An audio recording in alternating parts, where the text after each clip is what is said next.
لا مش هنعلي يا فندم، يا فندم ما قلتش هنعلي، ده انا قلت للمفضل محمد احنا مع كفاءة الطريق، فقال لي طب هيبقى منسوب بالنسبه للطريق القديم شكله ايه؟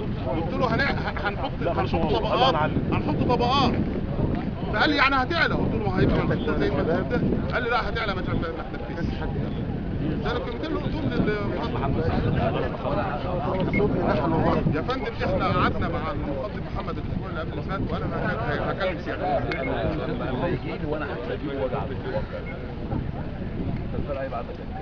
هيبقى لا لا لا لا هيبقى الفرق بين هو الواقع دلوقتي الفرق بينهم حوالي 8 سنين. الواقع اللي بين الطريق القائم والفرده اللي هي الازدواج اللي احنا هنعمله في 8 سنين. ده هيبقى ايه؟